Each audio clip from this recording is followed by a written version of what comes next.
ये सब क्यों हुआ? मैं तुम्हें कुछ नहीं होने दूंगा। तुम्हारा बड़ा भाई तुम्हें बचा लेगा। तांजीरो, जरा यहाँ आओ तो। अगर चाहो तो कल चली जाना। पूरे परिवार को पेट भर खाना खिलाना चाहता हूँ। बेटा, आज भी शहर जाने वाले हो? बिल्कुल नहीं। उसके बदले मैं तुम्हारे लिए मिठाइयाँ लाऊंगा। मैं आपकी पूरी मदद करूंगी। पर आज तुम घर पर ही रहोगी। मैं घर आकर कहानी भी सुनाऊंगा। ओके? ओके।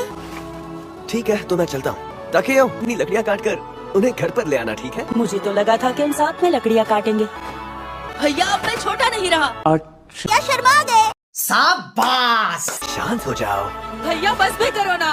सारी जिम्मेदारी अब आप पर ही आ गई है भैया। अपना ख्याल रखना। घर चलाना आसान नहीं है, फिर भी मैं खुश हूँ। जब खुशियाँ बिखर जाती हैं, तो हमेशा खून की बदबू आती है। ओह तांजीरो बेटा, मैं कोयला लाया हूँ, क्या आपको जरूरत है? मुझे भी थोड़ा कोयला चाहिए। मुझे कोयला खरीदना है। तांजीरो, मुझ पर बर्तन चुराने का इल्जाम। इससे तो बिल्ली की महक आ रही है। मैंने कहा था ना मैं बेकसूर हूँ। A few moments later. आज तो बहुत देर हो गई।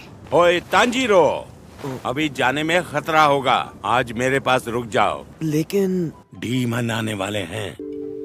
साबुरो जी, किस तरह के डीमन की बात कर रहे हैं? आदमखोर डीमन रात के अंधेरे में बाहर निकलते हैं। अब सो जाओ। ये जो डीमन है वो घर के अंदर नहीं घुस पाते क्या? बिल्कुल घुस सकते हैं। सभी लोग उनका शिकार बन सकते हैं। इसलिए तो डीमन स्लेयर है जो डीमन को मार रहे हैं।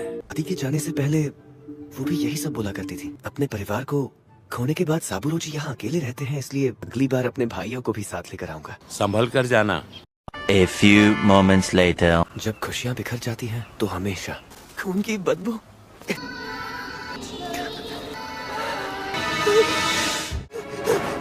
ये क्या हुआ?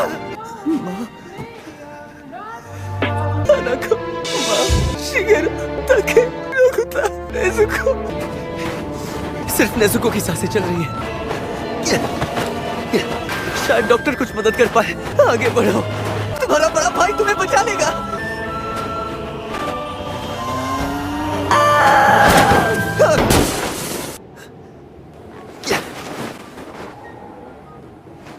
तुम्हें चलने की कोई जरूरत नहीं है, नेजुको। ये तो डीमन है, इंसानों को खाने वाली डीमन है। ऐसा नहीं हो सकता। नेजुको तो जन्म से इंसान है, पर ये सब नेजुको ने नहीं किया।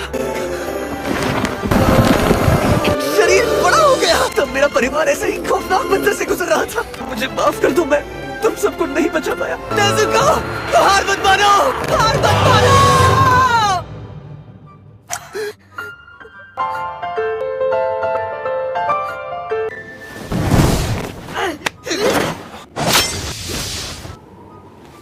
ये कौन है?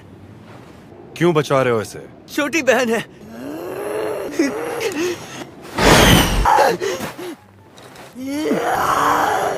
हिलना मत। मेरा काम है डीमन को जान से मारना। नेजुको ने किसी की जान नहीं ली। मेरे घर में किसी अनजान की गंध थी, उसी ने सबकी जान ली। ये कैसे बदल गई मुझे नहीं पता, पर तुम्हारी बहन के घाव में कहीं किसी डीमन का खून लग गया है। डीमन इसी तरह फैलते हैं। मैं इसे किसी को भी नुकसान नहीं पहुंचाने दूंगा। मैं इसे वापस इंसान में बदल दूंगा। वापस बदलने का कोई जरिया नहीं है। ढूंढ लूंगा मैं, ढूंढ लूंगा। अब रुक जाइए, रुक जाइए। इसके बाद मैं आपसे भी किसी और के हाथों में जान लेने और देने का अधिकार मत दो। अगर ऐसा करने से जाने बचती तो तुम्हारा परिवार आज जिंदा होता। जो मुसीबत आने पर कुछ भी नहीं कर सकता, घर वालों का बदला लेगा, अपनी बहन को ठीक करेगा। तुम्हें ये सब मजाक लगता है? तुम्हारी बहन को बदलने का तरीका शायद किसी डीमन को पता होगा। डीमन तुम्हारी मदद करने को तैयार होंगे, ऐसा सोच ले। तुम खुद मेरे सामने क्यों आए? तुमने कुल्हाड़ी से वार क्यों नहीं किया? तुम्हारी इस भूल की वजह से तुम्हारी बहन मेरे कब्जे में है।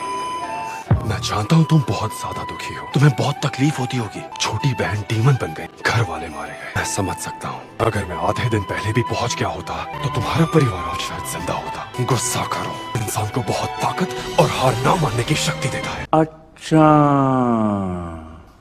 चलो उठो।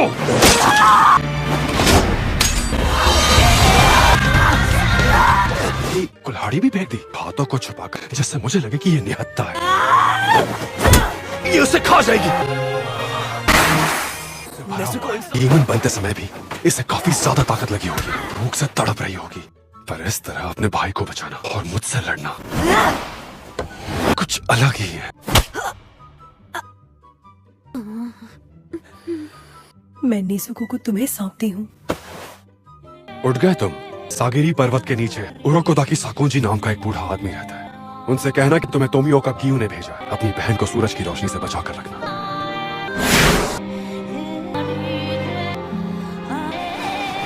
चलो।